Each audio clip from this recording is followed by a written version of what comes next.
Subscribe to my channel SBI Banking Guru. हमें Covid महामारी से भी बचना है। इसके बचने के लिए हमें मास्क पहनना है जब भी हम बाहर निकलते हैं, हाथों को बार बार साबुन से धोना है, सोशल डिस्टेंसिंग मेंटेन करनी है और कम से कम बाहर निकलना है। सबसे पहले तो हर इंडियन का सपना घर हो उसका अपना, यानी कि हर इंडियन का अपना एक सपना है कि उसका खुद का घर हो। आज हम उस हाउस लोन के बारे में जानेंगे, कैसे हम अपना हाउस लोन ले सकते हैं। बहुत सारे लोगों को जो जॉब करते हैं, प्राइवेट सेक्टर में हैं, गवर्नमेंट सेक्टर में हैं, डिफेंस में हैं, उनकी पेमेंट है, लेकिन वो बैंक में कभी पूछते ही नहीं कि क्या हम अपने हाउस लोन ले पाएंगे नहीं ले पाएंगे, कितने उसकी एलिजिबिलिटी है। क्योंकि शुरू में तो सर्विस करते हैं तो वो सोचते हैं कि ये बहुत महंगा होगा। आज के टाइम में हाउस लोन लेना बड़ा ही ईजी है और लेना भी चाहिए, क्योंकि सबसे कम इंटरेस्ट रेट पे भी है। तो आप अपने बैंक में जाकर आपकी जितनी भी पे है उसके बारे में इंक्वायर कीजिए कि कितना मिल सकता है। लेकिन जाने से पहले आपको मैं ये बता देता हूँ कि इस वीडियो में आपकी जितनी इनकम है उसके हिसाब से आपको कितना लोन मिल सकता है, जिससे आपका होम लोन का प्रोसेस बड़ा ही ईजी हो। ये हाउस लोन दिया जाता है लैंड परचेज़ के लिए और उसके बाद उस हाउस को कंस्ट्रक्ट करने के लिए, यानी कि आप लैंड खरीद कर हाउस बना सकते हैं, या आपके पास लैंड है तो उसको आप उसका फ्लैट बना सकते हैं, या बनाया बनाया फ्लैट खरीद सकते हैं, या फिर कोई पुराना मकान नहीं, मतलब कहने का मतलब बनाया बनाया मकान खरीद सकते हैं, या अपना घर एक्सटेंड कर सकते हैं, ग्राउंड फ्लोर तो फर्स्ट फ्लोर बना सकते हैं। अपने घर का रिपेयर और रिनोवेट कर सकते हैं, मतलब कि उसको पुराना है उसको तोड़कर नया बनाना है, रिपेयर रिनोवेशन में हो जाएगा।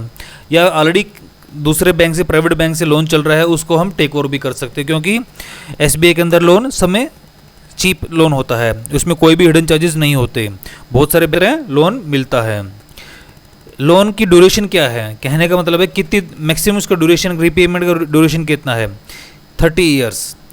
30 ईयर्स तो है, लेकिन इसकी लिमिट क्या है, जो जिसके नाम पे होम लोन है उसकी एज 70 ईयर से ज़्यादा रीपेमेंट, मतलब 70 ईयर्स तक उसकी रीपेमेंट हो जानी चाहिए।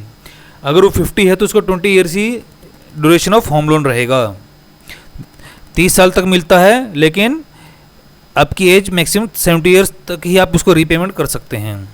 रेट ऑफ इंटरेस्ट क्या है, देखिए होम लोन के जो रेट ऑफ इंटरेस्ट हैं वो फ्लोटिंग रेट ऑफ इंटरेस्ट हैं। कहने का मतलब है ये बढ़ते घटते रहते हैं। अभी जो रेट ऑफ इंटरेस्ट है वो आपके होम लोन की डिपेंड है। अगर 30 लाख का है तो 6.7%, 30 लाख से 75 लाख तक है तो 6.95, अगर 75 लाख तक का होम लोन है तो 7.05%।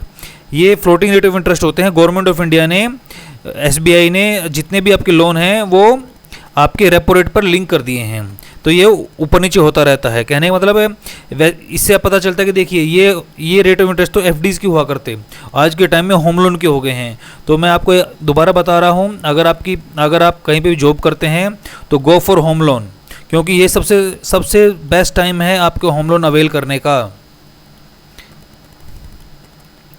कितने बोरोवर हो सकते हैं, कहने का मतलब है अगर आपकी इनकम कम है तो आपको जॉइंट, आपकी वाइफ है तो वाइफ के साथ जॉइंट होम लोन कर सकते हैं, ब्रदर के साथ, फादर के साथ, फादर हैं तो अपने बेटे के साथ, अगर वो इनकम है तो मैक्सिमम 3 लोग ही बोरोवर बन सकते हैं, ताकि इनकम ऐड कर उसका होम लोन की कॉस्ट, होम लोन प्रोजेक्ट की लोड बढ़ा सकें। ये क्या है, EMI NMI रेशियो। कहने का मतलब क्या है, ऐसे ही होम लोन नहीं मिल जाता, उसमें बहुत सी चीज़ें कंसिडर करनी पड़ती हैं। कहने का मतलब क्या है, अगर आपकी इनकम 3 लाख से 5 लाख है तो 55% रेशियो लगेगा। कहने का मतलब क्या है, अगर आपकी सैलरी 25,000 है तो आपका 1 ईयर की नेट एनुअल इनकम 3 लाख से 5 लाख के बीच की हो जाएगी। तो कहने का मतलब क्या है, आपका रेशियो 55% है। कहने का मतलब आपकी नेट मंथली इनकम, कहने का मतलब जो बैंक में आ रही है वो इनकम, जो आपकी कोई डिडक्शन है PF वगैरह की ग्रोस सैलरी में से जो बैंक में नेट डिडक्शन आ रही है उसका 55%, तो ये तकरीबन 13,750 हो जाएगा। कहने का मतलब है 13,750 तक की EMI हम आपसे ले सकते हैं। इसका मतलब होता है NMI ratio, net monthly income या EMI, मतलब कितनी EMI आपसे ले सकते हैं। अगर आपकी इनकम 5 लाख से 8 लाख के बीच की है तो आपका ये रेशियो 60% हो जाएगा। अगर आपके 10 लाख से ज़्यादा है तो 70%। कहने का मतलब है जितनी ज़्यादा इनकम होती जाएगी उतनी आप EMI आप दे पाओगे, उतना ज़्यादा ही बड़ा ही होम लोन ले पाओगे। अब इतनी, ये तो हो गया आपकी कितना आपकी ईएमआई काट सकते हैं हम, आपकी पेमेंट में से कितना ईएमआई हम ले सकते हैं depending upon your annual income. लेकिन ऐसा नहीं है कि भाई इसी बेस पे होम लोन मिलेगा, नहीं। अगर आपका होम लोन 30 लाख तक का है तो ये लोन टू वैल्यू रेशियो, कहने का मतलब है अगर आपका प्रोजेक्ट कॉस्ट ही टोटल 30 लाख का है तो आपको 90% का लोन मिलेगा, कहने का मतलब सिर्फ 27 लाख का होम लोन मिलेगा। अगर आपका होम लोन 30 लाख से 75 लाख के बीच का है तो उसका 80%, अगर मैं टोटल 30 लाख करूँ तो ये 24 लाख तक का होम लोन मिलेगा। अगर 75 लाख से ज़्यादा है तो आपको 75% लोन टू वैल्यू मिलेगा, यानी कि 56 लाख तक का मिलेगा अगर आपको 75 लाख है तो। कहने का मतलब ये है कि अगर आपका होम लोन अब 30 लाख का लेना चाहते हो तो आपको बैंक 27 लाख तक का ही 90% यानी कि 27 लाख का लोन देगा। तो ईएमआई के बेस पे डिसाइड होगा, एलटीवी की बेस पे डिसाइड होगा, उसके मतलब कि कितना बैंक लोन देगा। और मैक्सिमम लोन अमाउंट कितना हो सकता है ये आपकी मैं बताया ना, ईएमआई के बेस पे डिपेंड होगा, एलटीवी रेशियो के डिपेंड होगा, और आपको कितना चाहिए, इन तीनों चीज़ पे डिपेंड करेगा कि आपका लोन अमाउंट क्या बनेगा। लोन अमाउंट क्या बनेगा। अगर आप ज़्यादा लोन चाहते हो तो आपको अपने उसको लोन को ज्वाइंट करना पड़ेगा। अगर आपकी वाइफ अर्न मेंबर है तो वाइफ के साथ हो जाएगा, ब्रदर है तो ब्रदर के साथ, फादर है तो फादर के साथ, ताकि आप बड़ा होम लोन ले पाओ और आप अपना मकान अच्छा सा बना पाओ। इसकी कैलकुलेशन कैसे करेंगे, सबसे बड़ी बात तो है कि होम लोन की कैलकुलेशन कैसे होएगी, कि मुझे कितनी ईएमआई मिलेगी, कितना मुझे मंथली इनकम रहेगा, कितना मैं पे करूँगा। इसके लिए बड़ा ही सिंपल है, आप गूगल में जाकर एसबीआई होम लोन कैलकुलेटर या होम लोन कैलकुलेटर कुछ भी डाल दीजिए। उसमें आपको ये बिल्कुल जैसे मैंने एसबीआई का कैलकुलेटर का डाला हुआ है, ये इसमें मैंने यहाँ पे लिख दिया है होम लोन अमाउंट। इसको आप जैसे चाहे वैसा कर सकते हैं। जैसे मैंने यहाँ पे लिख दिया 30 लाख का ही मैंने आपको बताया है, 30 लाख। टेन्योर भी मैंने इसमें मैक्सिमम ही करा है 30 ईयर्स। रेट ऑफ इंटरेस्ट मैंने 7 ईयर कर दिया है, 7 ईयर। तो देखिए ये आपको ईएमआई आपकी 19,000, ईएमआई मान लो आपकी ईएमआई हो जाएगी तकरीबन 20,000। टोटल इंटरेस्ट 41 लाख बनेगा, तो आप जो टोटल पे करोगे वो 71 लाख पे करोगे। 30 लाख तो लोन, 41 लाख का इंटरेस्ट, टोटल 71 लाख पे करोगे 30 ईयर्स में। तो कितना देखिए, अब 20,000 ईएमआई आप आराम से अपनी डिडक्ट करवा सकते हैं और अपना होम लोन अवेल कर अपना हाउस लोन ले सकते हैं और अपना घर बना सकते हैं।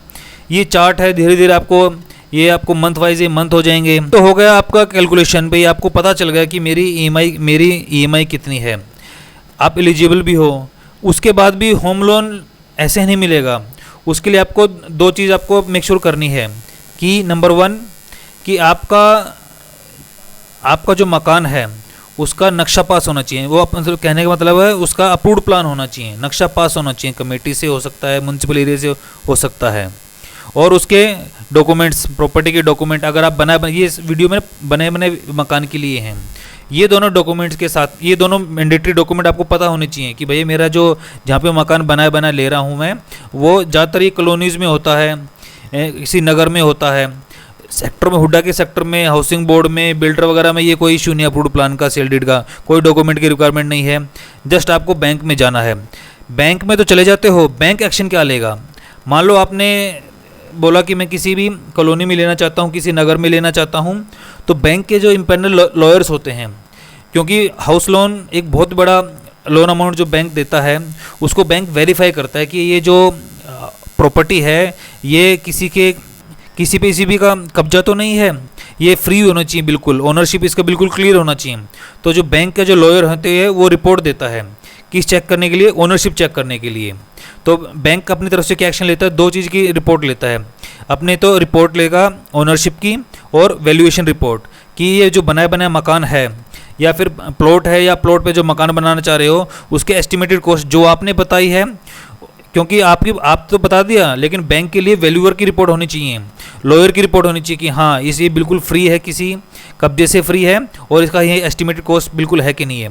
जब ये दोनों रिपोर्ट आ जाएंगी तभी बैंक आपको होम लोन सैंक्शन का लेटर देगा। हाँ, अब आप इस सो अमाउंट के लिए डिपेंडिंग अपॉन योर इनकम, आपका ईएमआई मैक्सिमम लोन कितना हो सकता है उसका आपको सैंक्शन लेटर दे देगा कि हाँ हम आपका लोन कर सकते हैं। तो आपको सबसे ज़रूरी बात ध्यान रखनी है, आपको सबसे पहले देखना है कि आपका जो मकान है उसका नक्शा पास है कि नहीं है। नक्शा पास नहीं है तो पीएसयू बैंकों में तो लोन होना मुश्किल है, आपको प्राइवेट बैंकों में ही जाना पड़ेगा। तो सबसे पहले आपको खुद देखना है जो मैं मकान ले रहा हूँ क्या उसका नक्शा पास है कि नहीं है। नक्शा पास है तो बस बैंक में जाइए और बताइए, बैंक अपने आप ये 2 रिपोर्ट अपने आप बनवाएगा, आपको कुछ नहीं करने की जरूरत नहीं है।